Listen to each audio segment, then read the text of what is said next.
Pinahihiga niya ako sa luntiang pastulan. Inaakay niya ako sa tabi ng mga tubig na pahingahan. Pinanunumbalik niya ang aking kaluluwa. Inaakay niya ako sa mga landas ng katuwiran alang-alang sa kanyang pangalan. Bagaman ako'y lumakad sa libis ng lilim ng kamatayan, wala akong katatakutan. Sapagkat ikaw ang kasama ko. Ang iyong pamalo at ang iyong tungkod, inaaliw ako ng mga ito. Ipinaghahanda mo ako sa harapan ng aking mga kaaway. Iyong binubuhusan ng langis ang aking ulo. Umaapaw ang aking saro.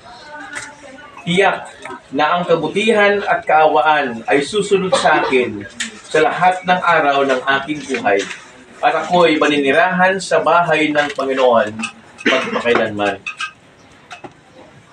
Mula sa unang Thessalonica 4:13-18, sabi po niya, mga kapatid, nais naming malaman ninyo ang tungkol sa mga natutulog upang kayo ay huwag malungkot na gaya ng iba na walang pag-asa.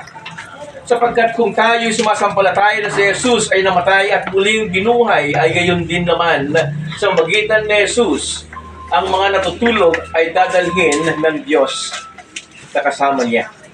Sapagkat ito ay sinasabi namin sa inyo sa magitan ng salita ng Panginoon na tayong nabubuhay na natitira hanggang sa pagdating ng Panginoon ay hindi mauuna sa anumang paraan sa mga natutulog. Sapagkat ang Panginoon mismo ang bababa mula sa langit na may sigaw, may tinig ng arkanghel at may trumpeta ng Diyos. At ang mga namatay kay Kristo ay mabangon muna. Pagkatapos tayong nabubuhay na natitira ay aagawin kasama niya sa mga ulap upang salubungin ang Panginoon sa papawirin. At sa gayon ay makakapiling natin ang Panginoon magpakailanman. Kaya mag-aliwan kayo sa isa't isa sa mga salitang ito.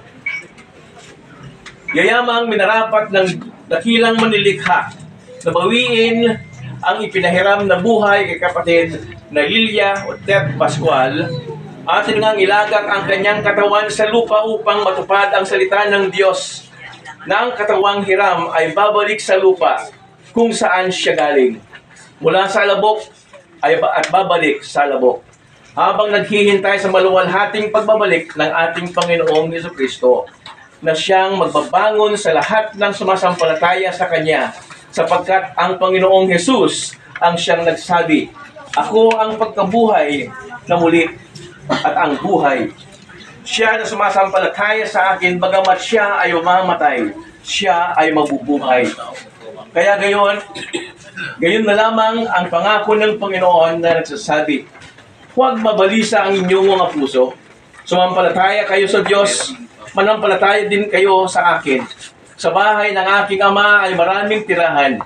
Kung hindi gayon, ay sinasabi ko sana sa inyo, ako ay paroon upang maghanda ng dako para sa inyo. Kapag ako ay pumaroon at makapaghanda ng dako para sa inyo, ako ay muling babalik.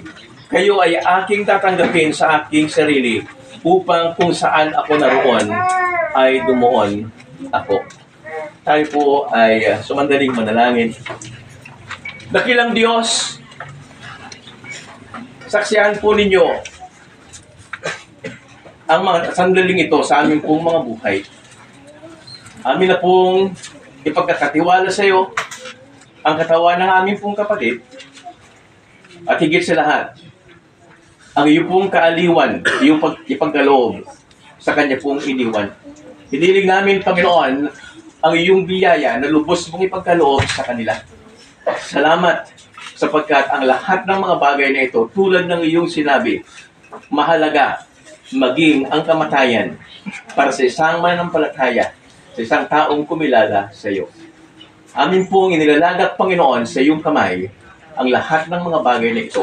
Marami pong salamat sa pangalan ni Jesus. Amen. Atin pong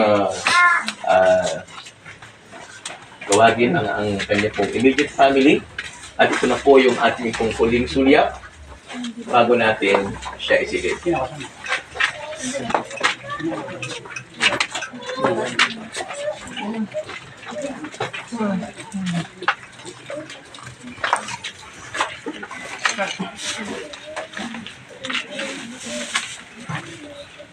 Yung mga